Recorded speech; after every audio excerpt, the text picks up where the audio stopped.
Before you call someone evil, ask yourself one question. Why do you feel less like yourself after being around them?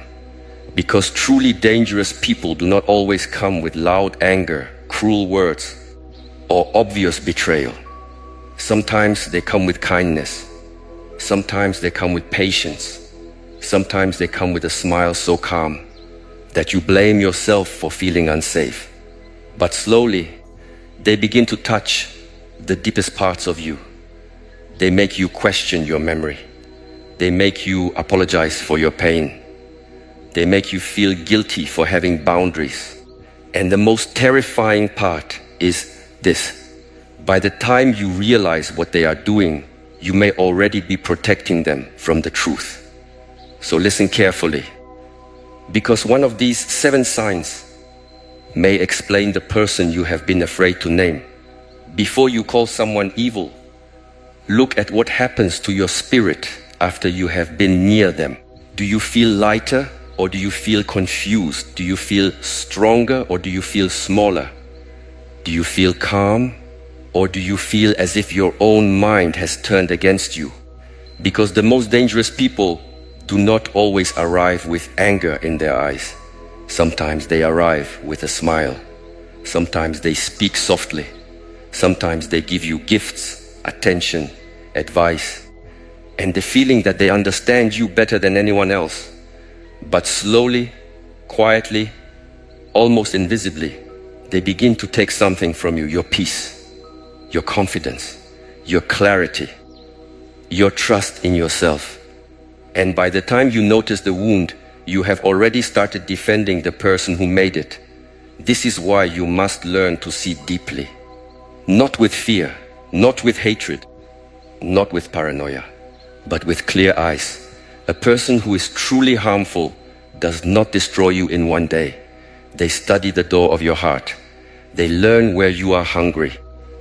They learn where you are lonely. They learn what you forgive too quickly. Then they enter through the part of you that still wants to believe everyone is good. Listen carefully. Compassion without wisdom becomes self-betrayal. Forgiveness without boundaries becomes permission. Kindness without awareness becomes a road for cruel people to walk directly into your life and call it love. The first sign is this. They make you doubt what you clearly saw, clearly heard, and clearly felt. This is not ordinary disagreement. This is not a simple misunderstanding. A truly dangerous person does not only lie about events, they try to rewrite your relationship with reality. You tell them, you hurt me. They say, you are too sensitive. You tell them you promised this. They say, I never said that.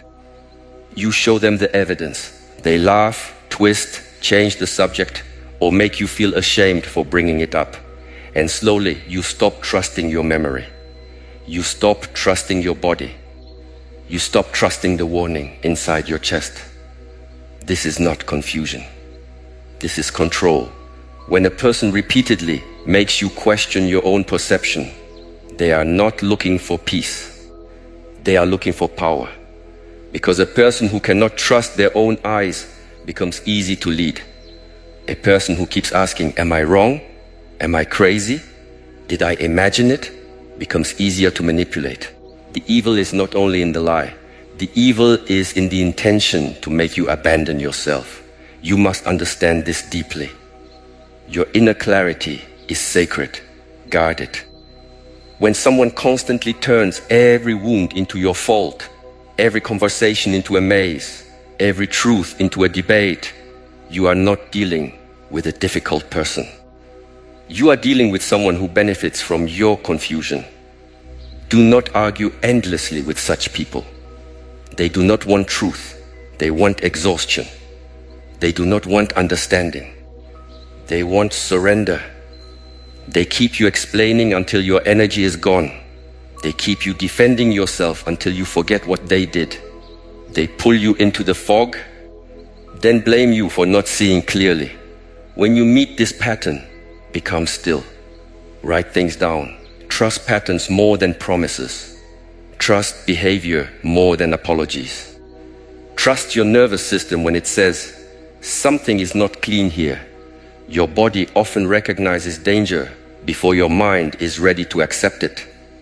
The second sign is this: they hurt you, then act wounded by your pain. This is a very old trick. They strike the match, burn the house, then cry because you notice the fire. They betray you, insult you, humiliate you, abandon you. And when you finally react, suddenly they become the victim. Suddenly your tears are too dramatic. Your anger is too harsh. Your silence is too cruel. Your boundary is too much. They do not feel sorrow for the harm they caused. They feel offended that they are being held responsible. Watch carefully. A person with a conscience may hurt you, but when they see your pain, something in them stops. They reflect, they feel the weight, they try to repair. But a person with a dark heart becomes angry at your pain because your pain exposes them. Your wound becomes evidence. Your sadness becomes a mirror, and they hate the mirror, so they reverse the story. They say, after everything I did for you, this is how you treat me? They say, you are making me look bad. They say, you always create problems. They say, you never appreciate me. Now, the person who harmed you is asking for comfort. Now the person who crossed the line is demanding sympathy. Now you are the one apologizing for bleeding. This is how many people stay trapped for years. Not because they are weak, but because their compassion is being used like a chain. They have been trained to care more about the other person's reaction than their own wound. They have been trained to abandon themselves the moment the other person looks upset. Do not confuse someone's emotional performance with innocence. Tears can be real and still be manipulative.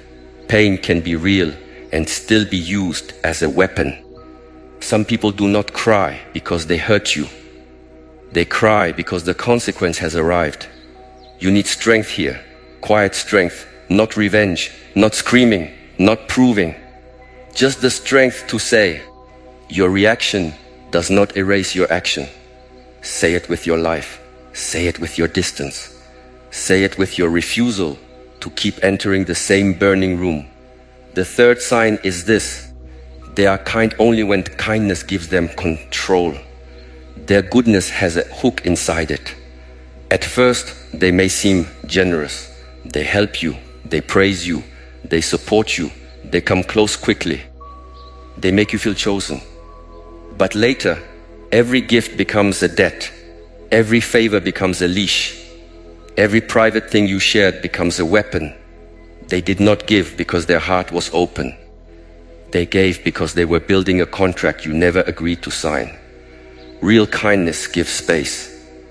False kindness creates obligation. Real love respects your freedom. False love says, after all I have done, you owe me access to your life. Real support strengthens you. False support makes you dependent, then punishes you for wanting independence. Look at how they behave when you say no. This is where the mask begins to fall. Anyone can be gentle when they are getting what they want. But when you disagree, when you delay, when you choose yourself, when you stop serving their need, do they still respect you? Or do they become cold, cruel, sarcastic, punishing? Do they withdraw affection like food from a starving animal? Do they turn silent not for peace, but to make you panic? Do they give you attention only when you obey? This is not love. This is training. A truly harmful person does not want a relationship with your soul. They want control over your reactions.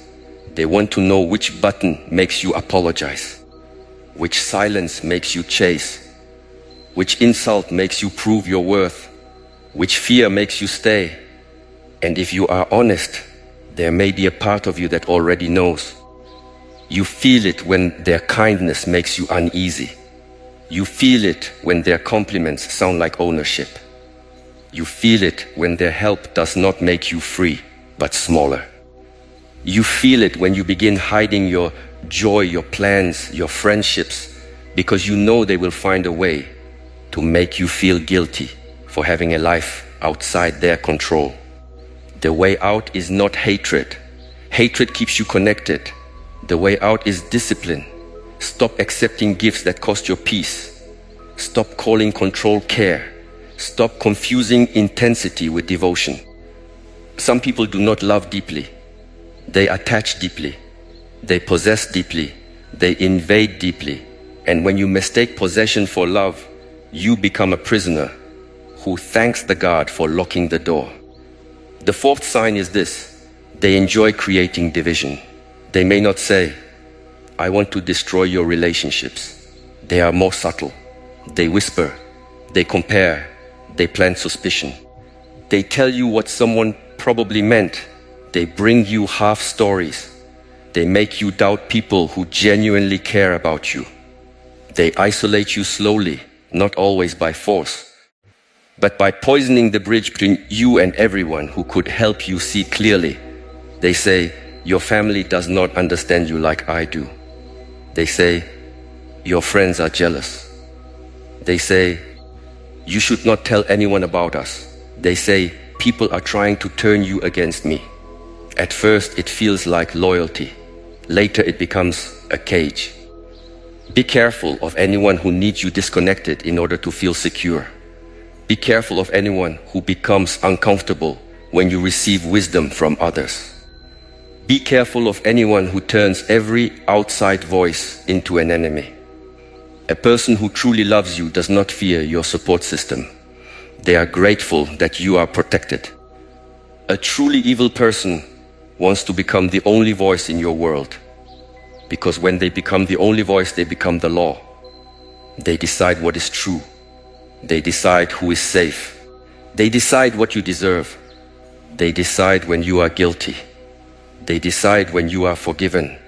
And soon you do not ask, "What do I believe?" You ask, "What will they think?" This is spiritual suffocation. You must keep clean people close. People who do not flatter your weakness, but strengthen your judgment. People who can say, "This is not right," even when you are not ready to hear it. People who remind you who you were before you became afraid. Do not push them away, because the harmful person made you ashamed of needing help. Isolation is where manipulation grows fastest. Darkness loves a closed room. Open the window. Speak the truth to someone grounded. Let fresh air enter the mind. The moment you name what is happening, the spell begins to weaken. The fifth sign is this: they have no true accountability, only strategies to escape it. Everyone makes mistakes. Everyone carries shadows. Everyone has moments of selfishness, anger, pride, and blindness. The difference is not perfection. The difference is responsibility. A person with a living conscience can look at themselves and say, "I did wrong." They may struggle. They may feel shame. But they do not build an entire theater to avoid the truth. A truly harmful person does not apologize to repair. They apologize to reset the game. Their apology has no roots. It sounds good for one day, maybe 1 week. Then the same behavior returns wearing new clothes. They say, "I am sorry," but they do not become safer. They say, "I will change," but they only change tactics. They say, "I understand," but they understand only enough to manipulate better next time. Do not worship apologies. Watch transformation. An apology without changed behavior is not repentance. It is a pause between injuries. A promise without discipline is just sound. A tear without humility is weather. It passes, and the same storm returns. When you hold them accountable, they escape through many doors. One door is blame. You made me do it. Another door is comparison. Other people are worse. Another door is history. Because of my past, I cannot help it. Another door is distraction. Why are you bringing this up now? Another door is attack. You also did this one thing 3 years ago. Their goal is not to understand the damage. Their goal is to survive the conversation without changing. This is where you must become mature. Stop measuring people by how beautifully they speak after hurting you. Measure them by how much safer they become after being corrected. Correction reveals character. Boundaries reveal character. Consequences reveal character. Time reveals character. Some people only behave when they fear losing access to you. That is not goodness. That is calculation. The moment they feel secure again, the old pattern returns. If someone needs the threat of losing you in order to treat you with basic respect, you are not loved. You are being managed. The sixth sign is this: they feel pleasure when others lose light. This is one of the darkest signs, and many people ignore it because it is uncomfortable to accept. But you can see it if you stop making excuses. Watch their face when someone succeeds. Watch their tone when someone is praised. Watch what happens when you share good news. Do they celebrate with a clean heart, or do they minimize it, mock it, compete with it, change the subject, or remind you of your flaws? Some people are not happy unless they are above someone. They do not want to grow. They want others to shrink. Your confidence disturbs them. Your healing threatens them. Your peace irritates them. Your independence feels like betrayal because they preferred you broken, available, and easy to control. They may say, "I am just joking." But their jokes always cut the same place. They may say, "I am being honest," but their honesty never builds, only bruises. They may say, "I am trying to help you stay humble." But what they really mean is, do not rise too high, because your light makes my darkness visible. A person who secretly enjoys your pain will often appear when you are weak and disappear when you are strong. When you are suffering, they are attentive. When you are recovering, they become strange. When you need rescue, they feel important. When you no longer need rescuing, they feel rejected. This is not friendship. This is hunger for superiority. You must stop giving sacred access to people who clap when you crawl but grow silent when you stand. Do not announce your growth to everyone. Some ears are not safe for your dreams. Some eyes are not safe for your happiness. Some hands do not touch your life to bless it, but to mark where they will strike later. Move quietly, heal privately, build with discipline. Let your results speak after your foundation is strong, and remember this: envy is not always loud. Sometimes envy smiles. Sometimes envy gives advice. Sometimes envy says, "I am only worried about you," but underneath, it is not worried about your fall. It is worried about your rise. The seventh sign is this: after every interaction, you feel spiritually contaminated. This is the sign people often dismiss because they cannot explain it logically. You may not have proof. You may not have a perfect argument. You may not be able to describe exactly what happened. But after being around them, you feel heavy. Your thoughts become messy. Your heart becomes restless. You feel guilty without knowing why. You feel drained though nothing obvious occurred. You feel as if your inner temple has been entered by muddy feet. Do not ignore this. Peace is information. Tension is information. Your body is not stupid. Your spirit is not weak. Sometimes the deepest part of you recognizes what the polite part of you keeps denying. A person with dark intentions often leaves behind confusion, shame, fear, obsession, and self-doubt. You replay conversations for hours. You wonder what they meant. You prepare for their moods. You shrink your words before speaking.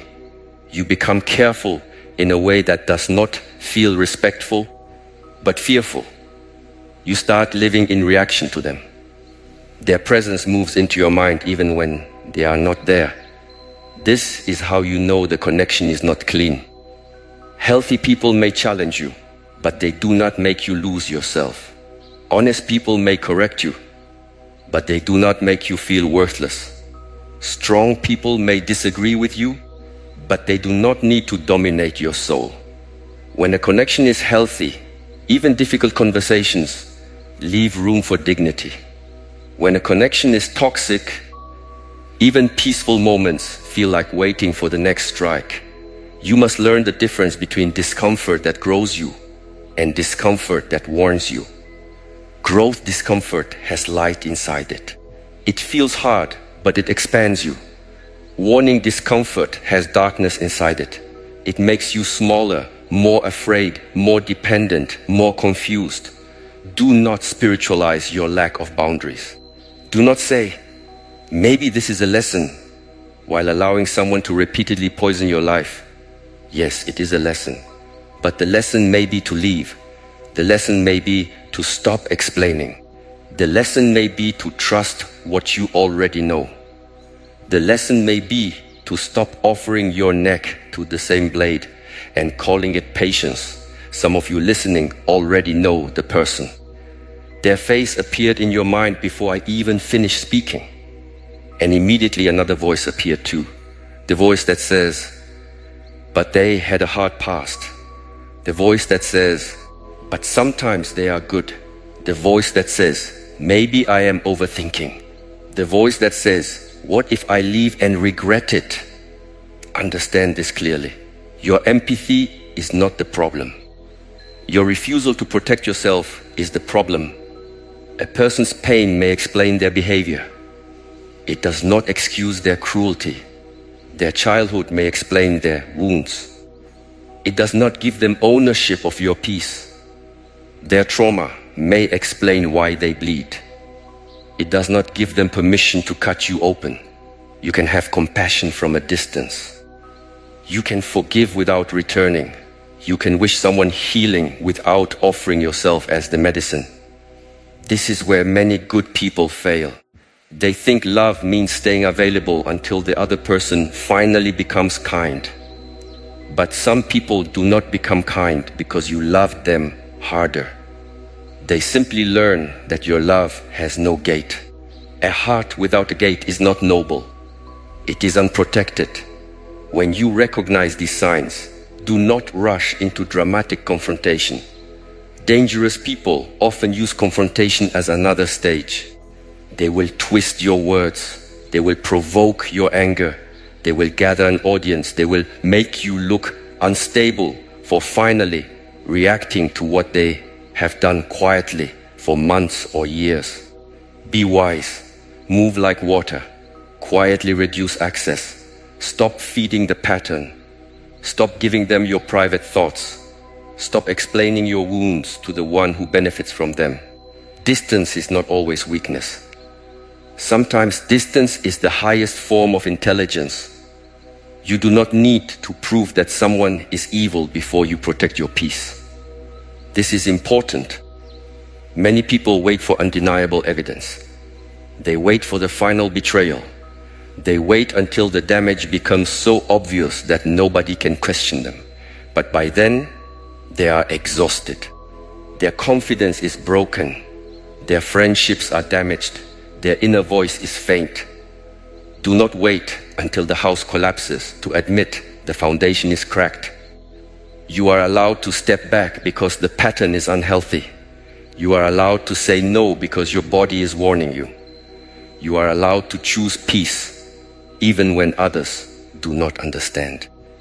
You are allowed to disappoint someone who was benefiting from your silence. The dangerous person will often accuse you of being cold when you become clear. They will call you selfish when you stop serving their hunger. They will call you changed when you stop being controllable. Let them. A snake will always be offended when the bird learns to fly. Do not be surprised when they try to pull you back through guilt, nostalgia, promises, or fear. They may suddenly become soft. They may suddenly remember your value. They may say exactly what you always wanted to hear. But ask yourself, why did your worth become visible only when your absence became possible? Why did respect appear only after you began leaving? Why did love become loud only when control became weak? Do not be hypnotized by last-minute tenderness.